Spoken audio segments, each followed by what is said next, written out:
What would you do if your mom called your son an idiot? Someone who uses his hands faster than his brain right in the middle of Christmas dinner? I let my 10-year-old son decide how to respond. And what that kid did made the entire room go dead silent. But that wasn't the final consequence my mom had to face. Because my grandma, an 84-year-old woman who raised my mom all by herself, couldn't stay quiet anymore either. What happened that night changed our entire family forever and forced my mom, a woman who always took pride in her status, to learn the biggest lesson of her life. Before I get into the details of this story, thank you for taking your valuable time to listen to me today. Hello everyone. I'm Marcus, 38 years old, an industrial HVAC maintenance technician in Illinois. The story I'm telling you today started on Christmas night last year, but it's actually been brewing for 6 whole years. Every year at Christmas, my entire extended family gathers at my mom, Diane's, house in Crest Creek. And every year, I drive there with this heavy feeling in my chest. For the past 6 years, my son Jamie has always been the one compared to everyone else. Diane has 2 grandsons. One is Jamie. The other is Tyler, my sister Vivian's son. Tyler is 2 years older than Jamie, a straight-A student, with awards everywhere, and always knows exactly what to say to make adults happy. My mom doesn't hide how much she favors Tyler. She can spend an entire dinner talking about Tyler's achievements. Still, when anyone mentions Jamie, she usually changes the subject or goes quiet in a way that makes everyone understand what she's thinking. For years, I've heard it countless times. Sometimes Diane would look at Jamie for a while, then turn to me and ask, "Why don't you get Jamie tutoring like Tyler?" One time, right at the dinner table, she said in front of everyone, "This kid's slow, probably takes after his mom's side." And whenever Tyler won some award, she'd look my way and ask the question I knew by heart. What about Jamie? I watched Jamie change with each holiday season, because of my silence or simply because I didn't know how to speak up decisively. He used to be a kid who laughed all the time and asked so many questions that I had to beg him to stop so I could rest. But gradually, he smiled less, asked less, talked less, and by last year I realized what worried me most. Jamie was starting to believe Grandma was right. That Christmas, before getting to Mom's house, I pulled over to the side of the road. My wife Heather sat in the passenger seat, looked at me through the rearview mirror, didn't ask anything, just nodded slightly. She understood what I was planning to do. I turned to the back seat. Jamie was looking out the window, silent. That year he was in 5th grade. His grades were just average, not bad enough to worry about, not good enough to brag about. But I always noticed something in him that report cards couldn't show. Jamie knew how to observe. He could sit quietly in a corner all day, then come home and tell me who was mad at whom, who was pretending to be happy. Looking at Jamie sitting there hunched over in the back seat, I took a deep breath and called his name. He turned around, his eyes looking at me expectantly. I looked straight into his eyes and said, "I want to tell you something. You don't need to prove anything to anyone. You're you, and for Mom and me, that's enough." Jamie didn't respond, but I saw his shoulders relax a little. I paused for a few seconds, then continued, "But if someone insults you, you have the right to defend yourself. However you want. Just know your limits." Jamie looked at me without blinking. A few seconds passed in silence. Then he nodded just once, lightly, but there was something different in his eyes. I didn't know whether to call it permission, relief, or a decision that had just formed in his head. At that moment, I had no idea that just a few hours later, Jamie would use exactly that right in a way I could never have imagined. The moment the car stopped in front of my mom's house, I realized I was holding my breath. The 2-story home with a white picket fence and a perfectly manicured lawn. My dad used to stand right there on those front steps, waving every time I drove up. He passed away 8 years ago, and sometimes I wonder if his death took away whatever gentleness was left in my mom. Heather squeezed my hand lightly as we walked up to the porch. Inside, Vivian's laughter rang out cheerfully, my mom's voice responding brightly. I took a deep breath and pushed open the door. Dinner went so smoothly, I almost believed this year would be different. The turkey was perfectly tender, mashed potatoes weren't lumpy, and my mom even asked Jamie if he liked pumpkin pie instead of ignoring him like every other year. My grandma Eleanor sat at the head of the table, her old eyes still sharp as she observed everyone. At 84, she still lived alone on a small farm in Galena, where she'd raised my mom with calloused hands and the will of a woman who had no choice but to be strong. I was starting to think Christmas miracles were real when my mom stood up. Diane rose from her chair with the air of someone about to give an Oscar acceptance speech. She disappeared into the back room and returned with 2 gift boxes, one large and one small, wrapped in shiny paper with perfect red bows. She placed them on the table, then clapped her hands twice, as if calling students to the board. Right after that clapping, Diane looked toward her 2 grandsons and commanded in a sweet voice, "Tyler, Jamie, you 2 stand up. I have gifts for you." Tyler stood up first, familiar with being center stage. Jamie slowly pushed back his chair and stood next to his cousin. My mom picked up the large box, turned toward Tyler with the brightest smile she reserved for anyone. She handed Tyler the gift and announced, "This is a reward for my most outstanding grandson. Best student in his grade, statewide math champion, bright future." Tyler opened the box. The latest iPad sat neatly in white foam padding. Vivian squealed, clapping as her son had just received a PhD. Then my mom turned to Jamie. She picked up the smaller box, handed it to my son with a look I can only describe as part pity, part disdain. She placed the gift in Jamie's hands and dropped a casual remark, "And this is Jamie's gift.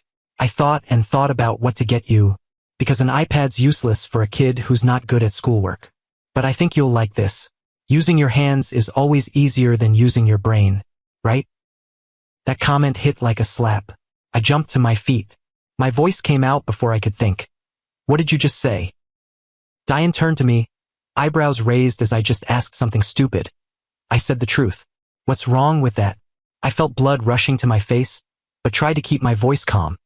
"You just said my son has no brain. In front of everyone. On Christmas night." Seeing the tension escalate, Vivian jumped in, her voice sweet. "Marcus, don't be so sensitive. Mom's just being honest. Not everyone's born to be academically gifted. That's reality." I turned to my sister, trying to contain the anger boiling in my chest. "Reality? You call humiliating a 10-year-old kid in front of the whole family reality?" Diane waved her hand dismissively, her voice full of superiority. "That's enough. I'm not humiliating anyone. I want Jamie to understand his place, so he won't have delusions and get disappointed later. His place." Each word drove into my chest like nails. The whole table went silent. Thick silence. Vivian covered her mouth, giggling softly. Her husband, Paul, stared down at his plate as the mashed potatoes had suddenly become fascinating. Tyler hung his head. He seemed uncomfortable with what had just happened. At that moment, Heather's hand pulled me back down to my chair, squeezing my hand under the table, her hand hot and damp in mine, or maybe mine was hot and humid in hers. I wasn't sure anymore. We waited, hearts pounding heavily, eyes never leaving the gift box in our son's hands. Part of me still hoped that inside that shiny wrapped box was something that would prove I was wrong about my mother. Jamie opened the gift box in the silence after the argument. Inside was a basic repair tool set, the kind you buy at a dollar store for under $20. Screwdriver, pliers, wrench, duct tape. A gift for the kid who only knows manual labor. The hope that had just flickered in me died out like a candle in the wind. Heather squeezed my hand even tighter when I started to stand up again. She leaned toward me, whispering just loud enough for only me to hear, "Wait, look at him." I looked at Jamie. My son stood there, gift box in hand, face expressionless. He looked up at his grandma. For a few seconds, he didn't say anything, just stared. Then he picked up the screwdriver, turning it in his hand like he was examining it. Diane looked at her grandson, her voice still full of smugness. "See, Jamie likes it. Right person, right gift." And then, with a calmness that was almost chilling, my son walked toward his grandma, still holding the screwdriver. As he passed where she was sitting, his arm accidentally knocked over the wine glass on the table. The dark red liquid spread out, flowing straight down onto the red velvet dress my mom was wearing. That dress I remembered clearly. My mom had bragged to the whole family at last year's Thanksgiving dinner, going on and on about how she'd hunted it down for 3 months, ordered it from a boutique in Chicago, and it cost nearly $2,000. She said this dress was worthy of her status. and that $2,000 status symbol was now soaking up wine, stained like a map of disaster. Diane screamed, shoving her chair back with a crash, looking down at her dress in horror. "What did you just do?" Jamie looked up at her, his voice calm. "I'm sorry, Grandma. You said I only know how to use my hands. My hands are clumsy, and I spill things a lot." Diane raised her hand, and I saw it tremble, whether from anger or from trying to hold something back. She gritted her teeth. "You little brat. Who taught you to act like this?" I stood up, stepped next to my son. "You're calling my son a brat? After you just said he has no brain in front of everyone?" Before my mom could react, Jamie had moved. He walked toward the leather sofa my mom always bragged about. The couch she boasted everywhere was imported from Italy, 100% genuine leather, and cost as much as my old car. And then, with a movement so quick no one could stop him, my son took the screwdriver and stabbed it cleanly into the seat cushion. The rip of tearing leather cut through the silence. Jamie pulled out the screwdriver, looked at the long gash in the seat, then turned to his grandma with a perfectly innocent expression. "I'm sorry, Grandma. You gave me tools to practice fixing things with. I'm practicing." The entire room froze. My mom stood like a statue, mouth open but unable to speak. She looked at the sofa, then at her wine-stained dress, then at Jamie. Her eyes bulged. Her face went from purple to pale white, then back to purple. That's when I signaled for him to stop. Maybe that was enough. Enough for my mom to understand the consequences of the words she threw around like they had no weight. But with my mom it was never enough. She exploded. She shook, her voice shrilly tearing through the air. "Get out of my house. Your whole family. Get out right now." I didn't budge. I looked straight into the eyes of the woman who gave birth to me, my voice calm. "You labeled my son as stupid, gave him tools to mock him, so he used exactly that gift to play the role you wanted.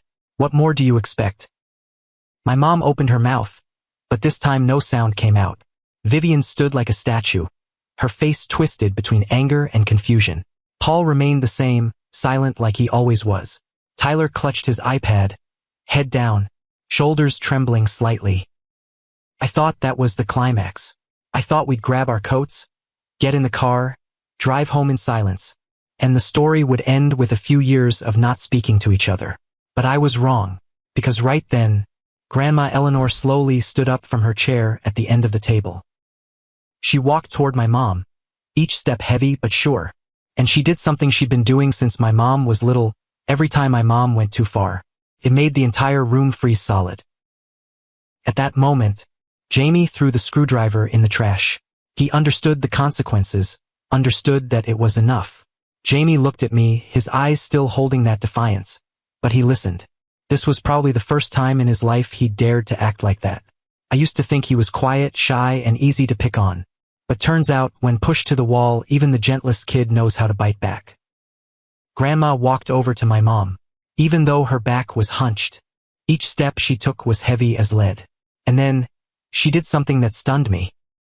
She grabbed my mom's collar, pulled her close. I'd witnessed this a few times when I was little, but it had been decades since I'd seen this scene. Grandma's wrinkled hands gripped Diane's collar tight, not to hurt her, but to force her daughter to look straight into her eyes. The entire room went dead silent, but Grandma was different.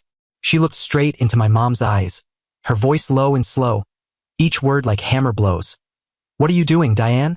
You're kicking your own grandson out on Christmas night?" My mom didn't answer. She just stood there, her neck tilted back slightly as Grandma pulled her. Grandma continued, her voice trembling slightly, but still clear enough for everyone in the room to hear. "Do you remember the old days? Every time the family got together, you got compared just like this. What did they say? Do you remember?" My mom stayed silent, but I saw her shoulders start to shake. Grandma kept going, her voice like she was reopening an old diary that had been locked tight for decades. "They said, 'Why isn't Diane as good as Ruth's kids?' They said, 'The girl's with a single mom, lacking things, that's why she's so inferior.' They looked at you like you were a second-class child." I stood there, feet nailed to the floor. I'd never known about this. My mom had never told me. Grandma asked, her voice choking up now, "How many nights did you cry because of those words? Do you remember? I held you, wiped your tears, promised you that someday you'd prove them wrong. Do you remember, Diane? My mom stood frozen. Her face went from purple to deathly pale. Her lips moved, but no sound came out. Finally, while we all stood there like statues, Grandma let go of my mom's collar but remained facing her, eye to eye. Her voice now held no anger, only exhaustion and disappointment. I thought you'd understand that feeling. I thought you'd never do that to someone else, especially to your own grandson. But look at yourself, Diane. You've become exactly the people who once hurt you. That's when my mom broke down crying. I looked at my mom, and for the first time in my life, I didn't see the rigid and controlling woman I'd always known. I saw a wounded child who had grown up and turned her pain into a weapon to hurt others. Hurt people, and I was witnessing exactly that in my mom's living room on Christmas night. Grandma sighed, turned, and walked back toward her chair. The room remained silent as paper. I thought that after Grandma's words, everything would stop there. I took Heather's hand, signaled for her to get ready to take Jamie to the car. We'd go home, and maybe for the next few years no one would mention tonight again. But I was wrong, because right then, another voice spoke up. The trembling voice of a 12-year-old kid. And what Tyler said shattered everything that was left in that room. Tyler stepped forward, holding the iPad that just minutes before he'd been clutching like a treasure. He set it down on the table right in front of his mom, then pushed it gently toward Vivian. My sister looked at her son, confused, not understanding what was happening. Then Tyler turned to his grandma, his voice trembling as if he were about to cry, "Grandma, if one day I'm not first in class anymore, will you still love me?" The entire room froze for the second time that night. My mom opened her mouth, but Tyler didn't give her a chance to answer. He continued, his eyes already red, voice choking up. "I'm so scared. Every time I take a test, I'm not afraid of hard questions. I'm afraid of bad grades. I'm afraid that one day I'll fail, I won't win awards, and you'll look at me the way you looked at Jamie tonight." I looked at my nephew, my chest feeling as if someone were squeezing it. Only 12 years old, already under pressure that many adults couldn't handle. Tyler turned to his mom, tears already streaming down his cheeks. He said, "You too, Mom. Do you love me because I'm me, or because I'm first in class? If I were bad at school like Jamie, would you still brag about me to the whole family?" Vivian stood there, face pale as if she'd just been slapped. For the first time in her life, I saw my sister speechless. That mouth that never shut was now closed tight, unable to say a word. Paul, her husband, lifted his head for the first time since the party started. He looked at his son with a strange expression, a mix of surprise and something that looked like pride. Maybe this was what he'd been waiting for a long time, for his son to dare speak up, dare to be different from him, distinct from a man who'd spent his whole life standing behind his wife and nodding. I looked at Tyler and realized a painful truth. My nephew was also a victim, just in a different way. A child who gets criticized knows they're not loved. A child who gets praised too much lives in fear that love will disappear the moment they're no longer perfect.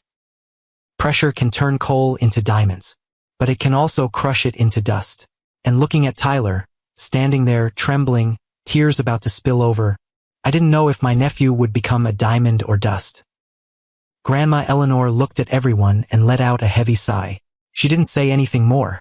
Maybe she understood that tonight had already broken too many things. The illusions this family had built up over the years, the shiny layers of paint covering up the mess inside. I took Heather and Jamie's hands and quietly walked to the door. No one said another word. The sound of car doors slamming echoed through Christmas night, and I drove home feeling both relieved and heavy. That night, all three of us sat in the living room of our small apartment. Heather made everyone a cup of hot chocolate, and we sat there in silence for a long time.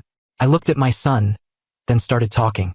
I explained to him what comparison means, why it can kill a child from the inside. I talked about speaking up at the right time, about protecting yourself when no one stands up for you. Jamie listened silently as always, his eyes focused on me. Then I added, my voice gentle but serious, "You broke Grandma's things tonight. That was how you fought back, and I understand why you did it. But you need to know something. There are limits that no matter how angry we get, we shouldn't cross. Next time, if someone insults you, you can walk away. You can speak up. But don't destroy property because that only makes you the wrong one, even if you were the victim at first. Jamie nodded. Then, for the first time that night he spoke. I understand, Dad. But tonight, I'm not sorry. I looked at him, not knowing whether to smile or sigh. Heather squeezed my hand gently, as if to say that sometimes a child needs permission not to be sorry. That night I thought everything would settle down over time. Every family has arguments and then things go back to normal. But I was wrong, because the next morning, my sister decided to light the fuse on a war she couldn't foresee the consequences of. The next morning, my phone kept buzzing nonstop. My sister had posted a long rant on social media, and the whole family was picking sides. I understood why Vivian did it. After Tyler's question on Christmas night, she felt humiliated and lost control. Instead of facing her son, she chose to blame someone else. Vivian's post was nearly 1,000 words long. She wrote that I was raising my son to be immoral, using him to humiliate our mom, and ruining Christmas dinner. She implied Jamie acted that way because I put him up to it, that I was jealous. After all, her kid was more intelligent than mine. The comment section was split into two sides, arguing fiercely as if this were some public trial. Heather read the post, her face unchanged. She scrolled down and read every single comment, then put the phone down, looked at me and said calmly, I'll handle this. Then my wife did something I never expected. She went to the comments section and posted a video. Turns out, throughout the whole party, Heather had quietly been recording on her phone because she'd been hoping like I was. The video showed everything. Heather only added one line. This is the first time I'm speaking up, and it's also the last. The video speaks for itself. I looked at my wife, finally understanding why she talked so little. She wasn't someone with nothing to say. She just waited for the right moment to say what was worth telling. 2 days later, Karma came calling. Vivian called me. Her voice was hoarse, exhausted. She told me Tyler had watched that video. He saw his mom laughing when Grandma called his cousin stupid. And since then, Tyler hadn't spoken to her. 3 days of complete silence. He only asked his mom one question before he stopped talking. You laughed when Grandma called my cousin stupid. Did you ever think, what if the one being called stupid was me? Vivian cried over the phone, her voice choking up. I didn't know how to answer, Marcus. I posted that because I was angry, because I felt humiliated after Tyler's question that night. I wanted to blame someone, you, Jamie, anyone but myself. She was quiet for a moment, then continued, her voice shaking. I'm sorry, Marcus. I'm sorry, Jamie. I'm really sorry. I didn't know what to say. In all these years, I'd never heard my sister say those 3 words. That night, Vivian quietly deleted the post. A week later, Grandma Eleanor called me. Her voice was slow but precise, like she'd thought carefully about every word before saying it. I'm calling to let you know. I've changed my will. I stayed silent, waiting. She told me that a few years ago, she'd sold most of the farm, and that money she'd planned to leave to my mom. But after Christmas night, she decided differently. She set up a trust fund, split equally between Jamie and Tyler when they turn 18.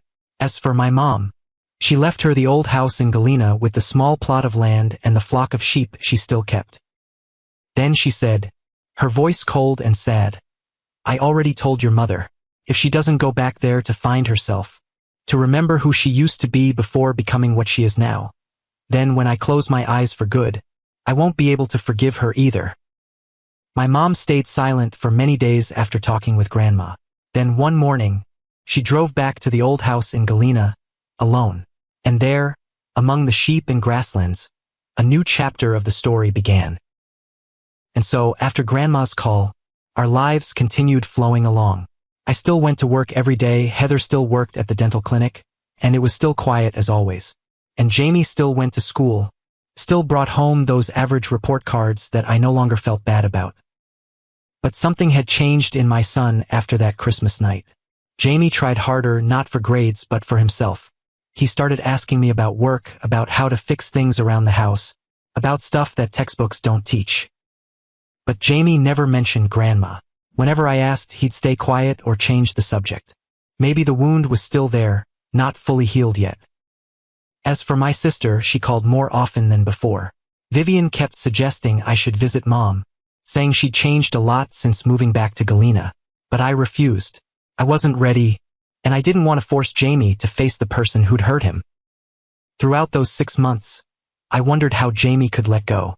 Not because my mom deserved forgiveness, but because I didn't want my son growing up with a heart full of anger. Then Grandma's call came, right when summer was starting. She said she wanted both kids to come to the farm and stay with my mom for a while. I was surprised, and I almost refused immediately, but Grandma explained, her voice slow and thoughtful. Adults can stay mad at each other forever, but don't let the kids carry anger into their future. I'm old. I don't know how much longer I have. I want to see this family heal before I go. Then she asked, her voice gentle but making me think, have you ever tried starting over? I stayed silent. Vivian was also silent when I called to ask her opinion. We both realized the answer was no, never. A week later, Vivian and I both drove the kids to the farm. Heather stayed behind for work, but she hugged Jamie tight before he got in the car, whispered something in his ear that I couldn't hear clearly. When the car stopped at the farm, I saw my mom standing on the porch. She'd gotten much thinner since I last saw her. Her hands were dirty, her hair pulled back, no longer looking proud and polished like before. Jamie got out of the car, looked at Grandma for a long time, then quietly grabbed his backpack and walked into the house without saying a word. Tyler followed, also silent. The first few days at the farm, Jamie didn't talk to Grandma. He just observed, as he'd always done since he was little. Vivian and I stayed a few days, quietly watching everything unfold from a distance. This farm was where we grew up, where our whole childhood was spent. Watching our kids run across the grass fields, I suddenly remembered those summer days when Vivian and I used to do the same. But Jamie did something that caught my attention. When he saw Grandma carrying heavy water buckets, he'd quietly help, then walk away without saying anything. When he saw her fixing the fence, he'd stand there holding the wood, then quietly leave when the job was done. When he saw her almost trip on the steps, he'd run over to catch her, then let go and turn away as soon as she was steady. Jamie hadn't forgiven with words, but he was forgiving through actions. And maybe that was the most genuine kind of forgiveness. Tyler was utterly lost. The best student in his grade had no idea what to do on a farm. Herding sheep, the sheep herded him instead. While feeding the chickens, he spilled food in the wrong places. Fixing fences, he hammered his own hand. For the first time in his life, Tyler knew what it felt like to not be good at something. Jamie, on the other hand, shone. He observed quickly, learned quickly, and had leadership abilities I'd never noticed. He knew how to delegate tasks, handle situations, and make the sheep listen to him. Those things no school could ever teach. My mom watched from a distance, and I saw her expression change. For the first time, she really saw Jamie. Not the kid she'd labeled stupid, but a boy with abilities that grades couldn't measure. One evening, when Vivian and I were getting ready to drive home, I saw my mom and Jamie sitting on the porch. I stopped, stood hidden behind the corner, and listened. My mom spoke first, her voice small and trembling. I'm sorry, Jamie. I was wrong. I kept thinking grades were everything, kept thinking school success was the only measure. I never saw who you really were. Jamie was quiet for a long time. Then he answered, his voice calm. I'm not mad because you called me stupid. I'm mad because you never gave me a chance to prove I'm not stupid. You just looked at my report card and made up your mind. My mom hung her head and couldn't say anything. Then Jamie stood up, and before walking into the house, he turned back and added, get up early tomorrow. I'll show you the right way to feed the sheep. You've been doing it wrong all week. I saw my mom look up, her eyes watery, but on her lips was a gentle smile. The first smile I'd seen since Christmas night. That was how Jamie opened his heart. No need for fancy words. No need for hugs and kisses or tears. Just a chance to prove himself, and a door cracked open to walk through. At the end of summer, when Heather and I came to pick him up, I saw the two kids standing together in front of the sheep pen. Hands calloused, faces sunburned, laughing and joking like real brothers. Tyler was trying to copy Jamie's whistle to call the sheep, but he was failing miserably, making both of them laugh hysterically. And I knew some things had changed forever. And so, another Christmas came and went. This year, the whole family gathered at the farm. The old house in Galena was much smaller than where we used to get together, but strangely, it had enough room for everyone, maybe because nobody needed space to show off anymore. My mom cooked dinner herself. Not the pre-ordered turkey from the store like every other year, but a stew made from vegetables in the garden, served with bread that Grandma taught her to make. The meal was simple, but it was the first time I'd seen my mom smile without needing someone to praise something first.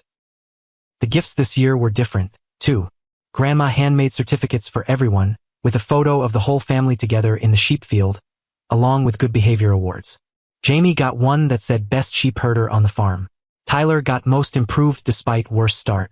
And mine, Grandma wrote father who knows when to stay quiet and when to speak up. I read those words, my eyes suddenly stinging. Looking around the small room, I saw faces that had changed. My mom smiled more, smiles that didn't need anyone's praise to appear. Vivian no longer required to brag to prove anything. Tyler was no longer afraid every time grades came up. Heather, my wife, now sat comfortably next to her mother-in-law, the two quiet women finally finding common ground through silent work in the kitchen. And Jamie, my son, was now the one leading everyone out to the sheep pen after dinner, commanding Tyler and Paul to stack hay like a real farm boss. The earth may be where we begin, and also where we return. My dad used to say that, and only now do I really understand. If you're watching this video, I want to share 3 things. One is that every child has their own strengths, and grades are just one of hundreds of ways to measure a person. Pain doesn't just disappear on its own.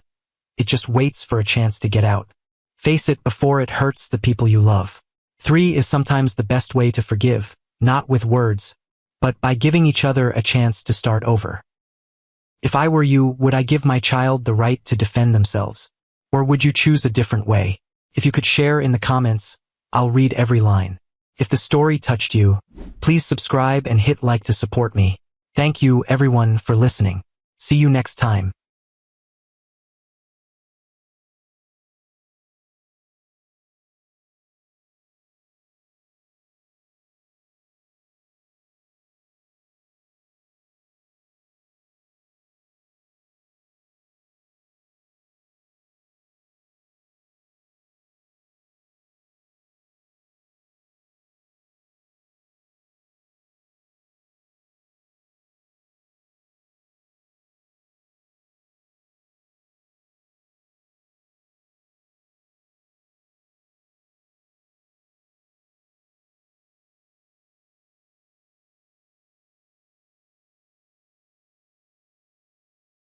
What would you do if your brother and your mom ruined your son's birthday party 2 years in a row? I was in that situation.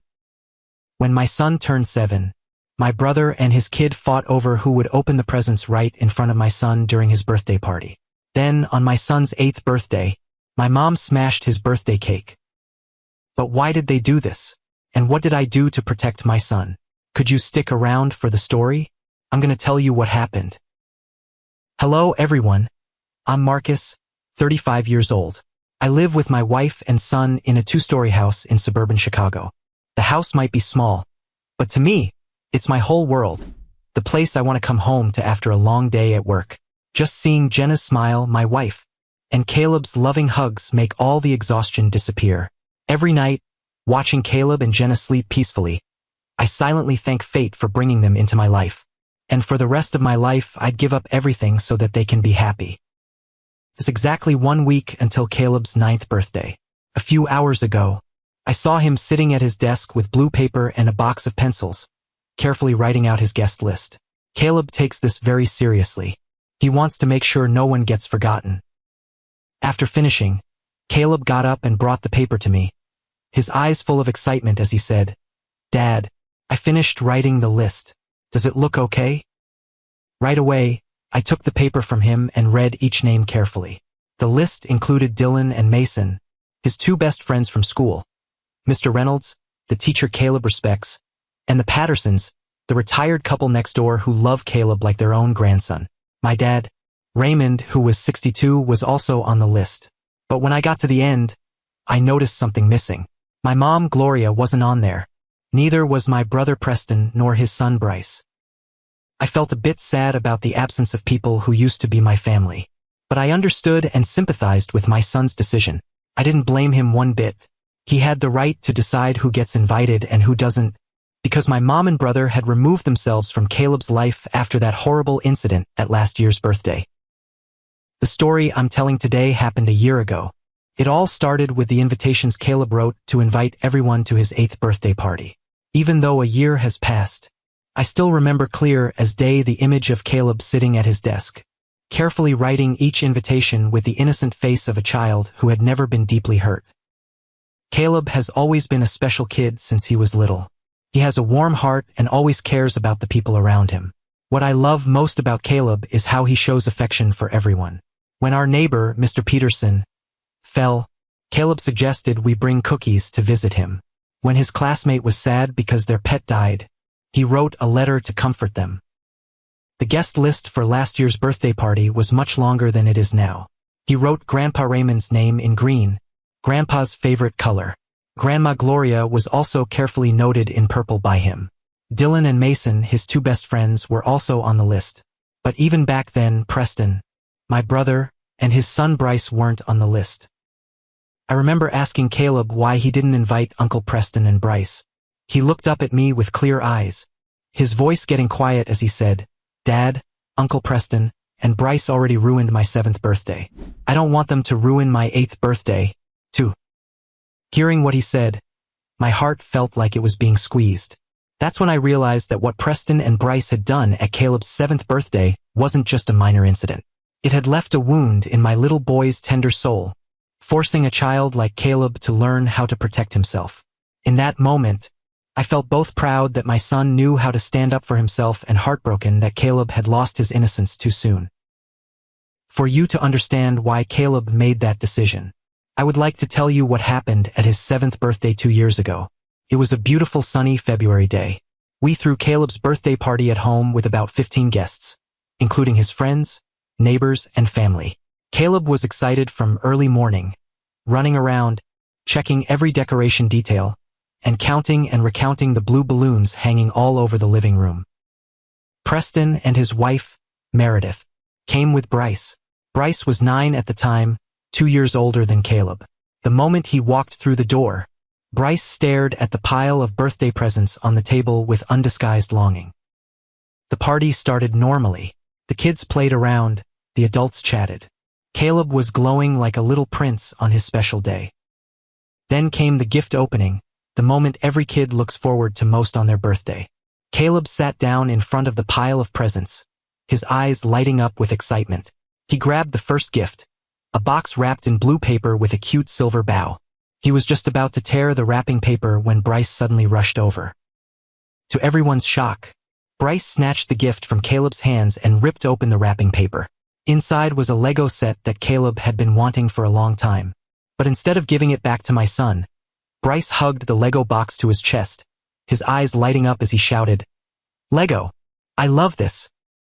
Caleb just sat there stunned, his eyes wide open, not understanding what had just happened. He turned to look at me with a pleading expression, his lips starting to tremble. I was about to get up and intervene when Preston spoke up, his voice full of defensiveness. "Oh, Bryce just wanted to help Caleb open his presents. He's just a kid, don't make a big deal out of it." I looked at Preston in disbelief, my voice tense as I asked back, "Help open presents?" Bryce grabbed the gift from Caleb's hands, and he's holding it like it's his. But before I could say more, my mom chimed in with a gentle but loaded voice. "Marcus, don't be so harsh. Bryce is young, he doesn't understand. Caleb should learn to share with his cousin." Hearing those words, I felt my blood rushing to my head, but the situation got even worse. While the adults were arguing, Bryce had rushed to the remaining pile of presents. The kid tore open wrapping paper from one gift to another at lightning speed, throwing paper all over the floor. Every time he opened something extraordinary, he'd shout with joy as if it were his own gift. Caleb sat motionless, watching his cousin steal each of his birthday presents. Tears started rolling down his cheeks, but he didn't cry out loud. He just sat there, silent and broken. At this point, ignoring all the arguments, I ran over and pulled Bryce away, my voice almost shouting, "Stop it right now. These are Caleb's presents." Preston immediately defended his son. His face was red with anger. He pointed his finger at my face and yelled, How dare you yell at my kid? He's just a child. My mom also sided with Preston, shaking her head and looking at me with disappointed eyes. Marcus, you're going too far. Bryce is just excited. Don't make this more tense. At this point, Jenna ran over and hugged Caleb. He sobbed in my wife's arms, his heartbroken cries tearing me apart. The party ended in tension and devastation. That night, Caleb couldn't sleep. He lay in bed, eyes staring at the ceiling, sniffling occasionally. I sat next to him, stroking his soft hair while my heart felt like it was being cut. Around 11 at night, Caleb suddenly turned to look at me, his voice tiny and full of hurt as he asked, "Dad, why did Bryce take all my presents? Did I do something wrong?" Hearing that question, my heart felt like it shattered. I hugged him tight, trying to hold back tears as I answered, "You didn't do anything wrong. Bryce behaved badly. I'm sorry I didn't protect you better." Caleb was quiet for a long time. Then he whispered, "Dad, next year I don't want to invite Bryce and Uncle Preston anymore. Is that okay?" In that moment, I realized my son had grown up painfully. A 7-year-old had to learn how to protect himself from his own family members. I nodded and promised him, "Yes, promise." After that party, I regretted not protecting him so much. I should have opened the door and kicked Preston's whole family out of my house right during the party. If I could turn back time, I wouldn't hesitate, and I'd do that right away. Back to Caleb's 8th birthday. 3 days before his birthday, we went out together to deliver the invitations. Caleb was excited to hand out invitations to each person, from the Pattersons to Dylan and Mason, then to my parents' house. My dad hugged Caleb tight when he got the invitation, and my mom also promised she'd bring a special gift. On the way home, Caleb suddenly stopped singing and asked quietly, "Mom and Dad, no one's gonna fight over opening my presents this year, right?" Hearing my son's question, my heart felt squeezed. I looked at Caleb through the rearview mirror and said with certainty, "Don't worry. I promise this birthday will be completely yours." A day later, my phone rang. The caller was Preston.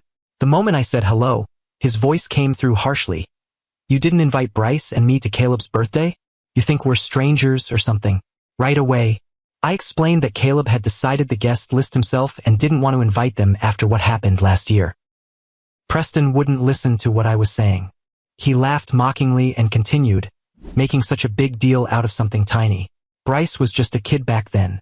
What's wrong with him wanting to open presents? As soon as he finished saying that, I shot back. You should teach your kid some manners. There'll come a day when you'll regret spoiling him this much. Preston threatened with a strained voice. Listen here, Marcus. I'm your brother. I have the right to go anywhere I want. You don't invite me, I'm still coming. I replied, my voice cold as ice. If you dare step into my house uninvited, I'll call the cops immediately. Preston hung up without saying another word. An uneasy feeling started creeping into my heart. Caleb's 8th birthday finally arrived. The party started at 2 in the afternoon, with a warm, happy atmosphere. Dylan and Mason came first, the Pattersons brought a tray of fragrant chocolate chip cookies, and Mr. Reynolds went with a camera and a bright smile. My mom was also there early with a special apple cake. Dad was busy, so he came a little late. Everything was going perfectly. Caleb was glowing like a little prince on his special day. I stood watching him play happily with his friends, my heart overflowing with joy. About 20 minutes later, the doorbell rang. I thought Dad had arrived, so I happily ran to open the door. But when the door opened, the smile on my face vanished. Standing in front of me was Preston, and next to him was Bryce. Both of them came empty-handed, without any gifts. Preston was wearing a dark blue polo shirt, arms crossed over his chest, with a challenging look. Bryce stood next to his dad, eyes looking into the house, trying to see the pile of birthday presents. Right away, I understood they weren't here to wish me a happy birthday. They came to cause trouble. I stepped onto the porch, pulling the door closed behind me so the people inside couldn't hear. With a low but firm voice, I said straight to Preston's face, "You're not invited. Go home." Preston laughed mockingly, his face full of contempt as he replied, "I already told you. I'm your brother. I have the right to come." Bryce started getting restless next to his dad. The kid tried to squeeze past me and said excitedly, "Uncle Marcus, let me in. I want to see the birthday presents." I put my hand out to block him, keeping Bryce from taking another step. My voice was cold as I said, "Bryce, you weren't invited. You can't come in." Preston immediately got angry. He stepped forward and roared, "How dare you stop my son? Bryce is your nephew." I didn't budge, looking straight into my brother's eyes and declaring firmly, "He's my nephew, but he's not invited." Last year, Bryce fought over opening all of Caleb's presents. My son cried all night. You and Bryce came here empty-handed, clearly wanting to repeat last year. Preston gritted his teeth, his face red with anger. He growled, "You're making false accusations. I came to wish my nephew a happy birthday." I slowly shook my head, pulled my phone out of my pocket, and held it up for him to see. I said straight up, "I'm saying this one last time. Get out of here now. If you step into my house, I'll call 911 immediately. I'm not kidding." Preston and I faced each other in tense silence. Bryce started tugging on his dad's shirt sleeve, the kid's voice getting whiny. "Dad, I want to go in. I want to see the presents." Those seconds felt like forever.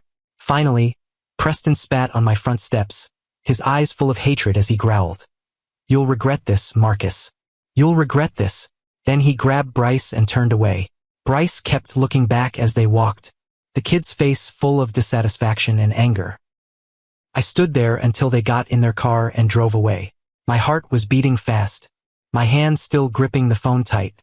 An uneasy feeling crept into my heart, like this was just the beginning of an even bigger storm. And I was right. When I went back inside, everything looked normal at first glance. Caleb was playing with Dylan and Mason, laughter filling the living room. Jenna was arranging cake plates on the table, but I noticed my mom's eyes had changed. She was standing by the window, clearly having witnessed the entire confrontation between Preston and me. Her lips were pressed into a tight line, her eyes looking at me with undisguised tension. My mom walked over to me, pulling me to the corner of the room. Her voice was a whisper but full of rage. "Did you just kick out your own brother? Did you kick out your own nephew? Do you know what you just did?" I tried to stay calm and replied, "I already told you, Mom. Preston and Bryce weren't invited. They came empty-handed, clearly wanting to cause trouble like last year." My mom shook her head violently, her voice starting to get louder. "'Cause trouble how? Preston is your brother. Bryce is your nephew. How can you treat family like this?" At this point, Jenna noticed the tense atmosphere and came over, trying to intervene. But my mom roughly pushed her hand away. I took a deep breath, trying to control the anger boiling up inside me. With the most serious voice I could manage, I said, "Mom, last year Bryce fought over opening all of Caleb's presents. My son cried all night. Preston never apologized. He even laughed and said it was no big deal. Caleb decided not to invite them, and I respect Caleb's decision." When I brought up the old story, my mom became even angrier. She pointed straight at my face and yelled, no longer caring that there were guests in the house, "You're holding a grudge over something so small. You're destroying the family over some stupid birthday presents." The entire living room suddenly went silent. The kids stopped playing and turned to look, their eyes wide with fear. Caleb stood in the middle of the room, his face pale as he watched Grandma yelling at Dad. And then, the unthinkable happened. In her uncontrolled rage, my mom walked over to the party table where the superhero birthday cake was waiting to have its candles blown out. She grabbed the cake with both hands, and to everyone's horror, she threw it down on the floor with a loud crash. The cake shattered completely. Frosting and chocolate splattered all over the white tile floor of the living room. Pieces of cake lay scattered like the ruins of a battle. The entire living room fell into absolute silence. Caleb stood frozen, looking at his birthday cake lying destroyed on the floor. His eyes opened wide in horror, then tears started rolling down his chubby cheeks. Dylan and Mason stood behind him, both trembling with fear. The Pattersons looked at the scene in disbelief. Mr. Reynolds put down his camera, his hands shaking from shock. Jenna immediately ran to Caleb's side, hugging him tight while tears also streamed down her face. And my mom, she stood there with a flushed face, pointing straight at me and screaming with a voice full of rage, "If you're not inviting family, then you shouldn't have a birthday party." Caleb's cries rang out, tearing through the atmosphere. It wasn't the cry of a child who lost his cake. It was the cry of a child betrayed by his own family. But this was just the beginning of a family drama. I stood in the middle of the broken cake, feeling like my whole world had just collapsed before my eyes. Right then, the front door opened. My dad, Raymond, walked into the house with a cheerful face, holding a large gift bag. But that smile vanished the moment he saw the scene in front of him. The birthday cake was smashed to pieces on the floor. Caleb is crying in Jenna's arms, and his wife was standing in the middle of the room with a face red with anger. My dad slowly set down the gift bag and walked into the living room with heavy steps. His eyes swept over each person, each detail, like he was trying to piece together the fragments of a horrifying story. He stopped in front of my mom, his voice deepening as he asked, "Gloria, what happened here?" My mom raised her head high, showing no fear in front of her husband. She answered with a confident voice, "I was teaching Marcus some manners. He kicked Preston and Bryce out of the house like they were beggars." My dad was silent for a long time. Then he turned to look at me with confused eyes and said, "Marcus, tell me what happened, from the beginning." After Dad's request, I told him everything. About how Caleb decided not to invite Preston and Bryce after last year's incident, when Bryce fought over opening all of his birthday presents. About Preston's threatening phone call. About how he and Bryce showed up empty-handed, clearly wanting to cause trouble. About how I kicked them out and threatened to call the police. And about how Mom threw my son's birthday cake on the floor. Throughout my story, my dad stood silent, his face showing no change. But I could see his jaw tightening and his eyes growing darker with each word I said. When I finished, my dad turned to look at his wife with a look I'd never seen before. It wasn't explosive anger. It was deep disappointment, a coldness more frightening than any rage. After understanding everything, my dad walked closer to my mom, his voice deep and firm as he asked, "Gloria, you just threw our grandson's birthday cake on the floor. Do you realize what you just did?" My mom didn't back down at all. She shot back with a loud, sharp voice. "I was protecting the family. Marcus kicked out his own brother like he was kicking out a beggar." My dad shook his head slowly, then replied, "Preston came uninvited, empty-handed, clearly wanting to cause trouble. Marcus has the right to protect his house and his child. What did Bryce do last year? He fought over opening all of Caleb's birthday presents. The kid cried all night. Do you know that?" My mom laughed mockingly and replied, "You always take Marcus's side. What about Preston? He's your son, too. Bryce is your grandson, too." At this point, my dad took another step toward Mom, his voice starting to get louder. He said, "I'm not taking anyone's side. I'm standing up for what's right. Preston is 38 years old and still doesn't know how to behave. Bryce was raised to be a kid who doesn't respect others. And you just destroyed an innocent 8-year-old's birthday. Is this how you protect the family?" Those words were like cold water thrown in my mom's face. She was stunned for a moment, but quickly regained her stubborn attitude. She screamed, "You're taking Marcus's side? You're choosing him over your own wife?" My dad looked straight into his wife's eyes, his voice cold as ice, as he replied, "I'm choosing to stand up for what's right.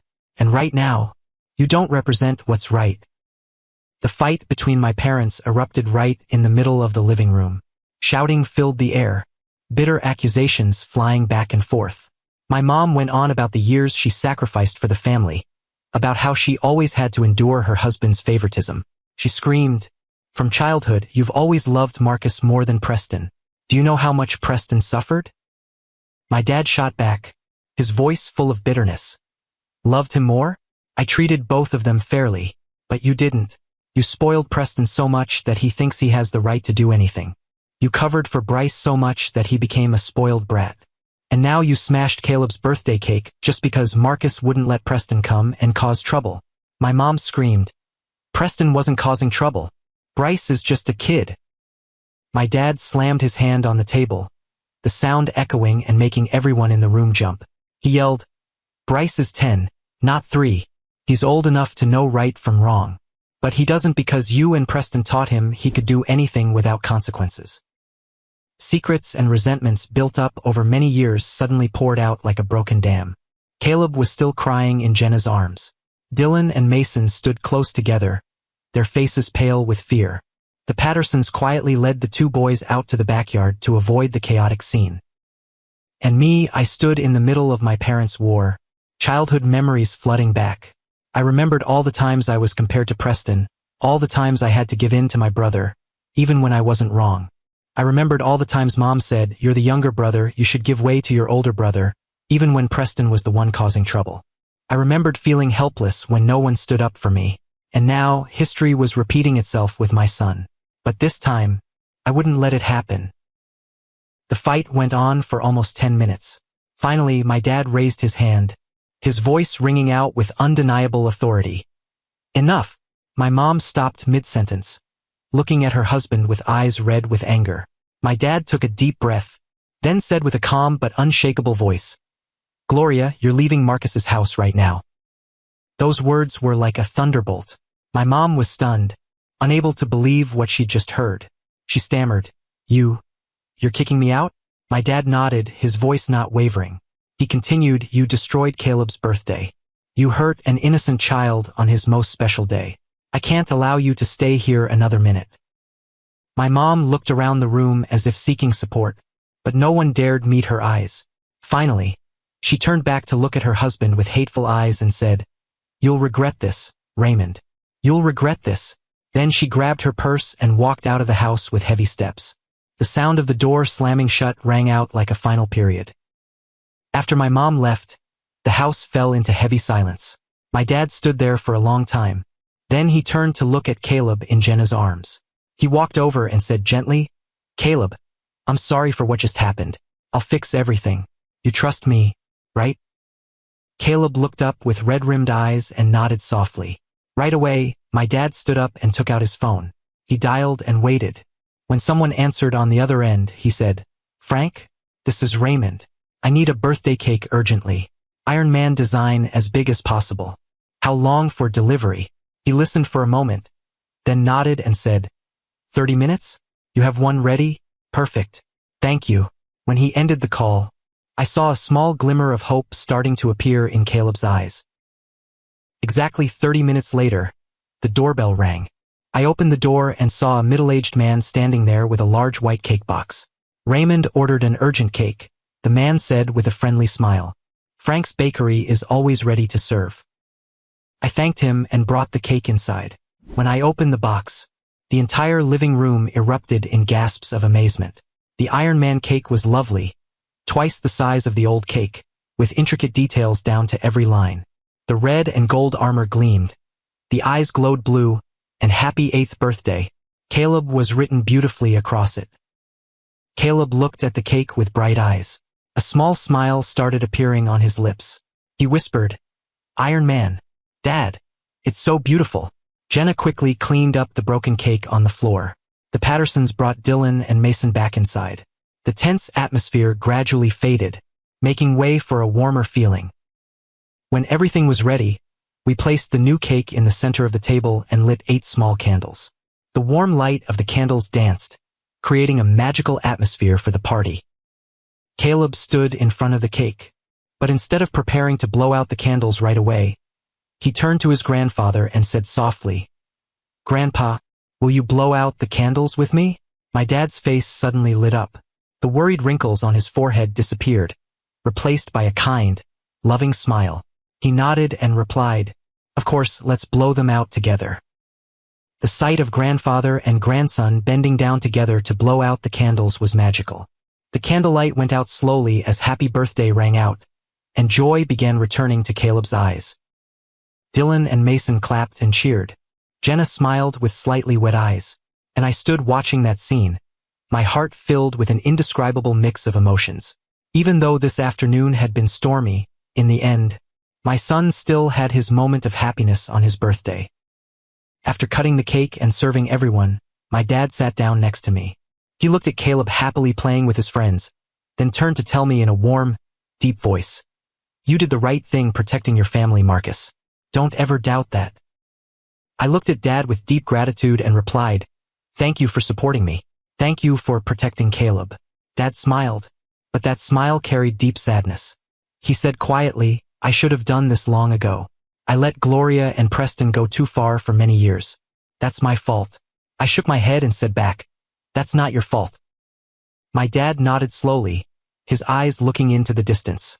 I knew he was having a fierce internal battle. He had just kicked out his wife and faced the truth that the family he'd built for decades was irreparably broken. But he chose to stand up for what's right, and that mattered more than anything. 2 months after that fateful birthday party, my parents officially divorced. The process happened faster than I imagined. My dad said it wasn't an impulsive decision. What happened at Caleb's birthday was just the last straw. For many years, he tried to maintain the marriage, but my mom became increasingly extreme in protecting Preston and Bryce, no matter what they did wrong. My mom moved to live with Preston and his family in another state. She called me a few times, trying to convince me that she wasn't wrong and that I had destroyed the family. But every time, I quietly hung up. My dad moved to a small apartment near our house. He visits often, especially on weekends. He and Caleb have a more special relationship than ever, as if the painful events brought them closer together. My family's life gradually stabilized again. No more tense phone calls, no more stressful family gatherings. Caleb grew up in a truly peaceful environment, where he learned that boundaries are essential and that no one has the right to hurt you, even if they're family. 1 year after that fateful birthday party, our lives had changed entirely. Caleb was now preparing to turn 9, much taller and more confident. He was doing well in school, had many friends, and most importantly, he no longer carried the psychological wounds from those past incidents. My dad still visited regularly, and the relationship between him and our family grew stronger each day. One evening last week, my phone rang. Looking at the caller's name on the screen, my heart tightened. It was my mom. I hesitated for a moment before picking up. My mom's voice came through, hoarse and tired. "Marcus, I need to talk to you." I waited silently, not knowing what was coming. My mom took a deep breath and said, "Preston is in the hospital. It's been almost a month now." Hearing that news, I didn't know how I should feel. Part of me still cared about my brother, but the bigger part had become hardened after everything that happened. After a few seconds' hesitation, I asked, "What happened?" My mom started telling me everything. A month ago, Preston took Bryce to a coworker's son's birthday party. The party had about 20 guests. When it came time to blow out the candles, Bryce, still with his old habits completely unchanged, rushed up and blew out all the candles before the other kid could blow them out. The kid grinned widely, like it was something to be proud of. The other child's parents tried to stay calm. They relit the candles and let their child blow them out. They decided to let it slide to keep the atmosphere happy. But Bryce didn't stop there. When it came time to open presents, Bryce again rushed in to fight over opening presents with the other kid, precisely like what he'd done to Caleb. The kid tore open the wrapping paper, grabbed the gift, and shouted happily, "Remote control car. I love this." The other child started crying. The child's father, a tall man, stepped forward and asked Bryce to return the gift. Bryce refused, hugging the gift tight to his chest. Preston, instead of apologizing and teaching his son right from wrong, stood up to defend Bryce. He said challengingly, "He's just a kid, he just wants to play. Don't make a big deal out of it." The other father demanded that Preston and Bryce leave the party immediately. Preston got angry. He stepped closer to the other man, pointed at his face, and yelled profanities. The argument quickly escalated into a physical fight. Preston threw the first punch. He punched the other father straight in the face, but he picked the wrong opponent. That man turned out to be a former amateur boxer. Within seconds, Preston was on the floor with a broken nose, cracked ribs, and a serious head injury. An ambulance was called. Preston was taken to the hospital in critical condition. Not only that, the other family sued Preston for assault, with many witnesses confirming Preston threw the first punch. He was facing jail time after recovery. Bryce witnessed the whole thing. The kid watched his dad lying motionless on the floor, blood all over his face, and screamed in terror. It was probably the first time in Bryce's life that he had to face the real consequences of his behavior. My mom ended the story with a pleading voice. "Marcus, can you come visit your brother? He needs family right now.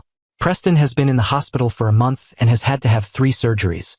He's so lonely." I sat silent for a long time, letting the information I just heard sink into my mind. Then I said, my voice calm but decisive, Mom, I don't think I can do that. Preston used to be my brother. But he cut off that relationship when he let his son hurt Caleb and refused to admit fault.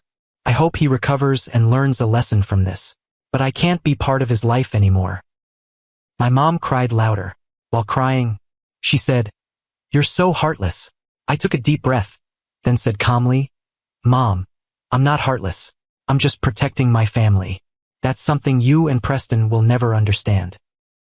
I hung up before my mom could say anything else. Putting down the phone, I looked out the window where Jenna and Caleb were playing in the yard. My son's laughter rang out in the sunset, and I knew I'd made the right decision. Karma doesn't always come quickly, but it always comes. Through this story, I have 3 pieces of advice I want to share with you. First advice: protect your child immediately when the toxic family attacks them. I should have kicked Preston and Bryce out of the house right when they fought over Caleb's birthday presents when my son was 7 years old. Second advice: respect your child's decisions. Don't force your child to accept people who've hurt them just because they're family. Third advice: don't be afraid to stand alone to do what's right. When I kicked Preston out of the house, my mom smashed my son's cake and screamed that I was destroying the family. When my dad kicked Mom out of the party, he knew his marriage would end. But neither of us regretted it because we protected Caleb. That's the end of my story. Before I finish, I want to ask you one question. If I were you, would I visit my brother who's in the hospital? Please share your thoughts in the comments below this story. If this story touched your emotions, don't forget to subscribe to our channel to support us and hit the notification bell so you don't miss our latest stories. Thank you for listening to the end of the story. See you in the following stories.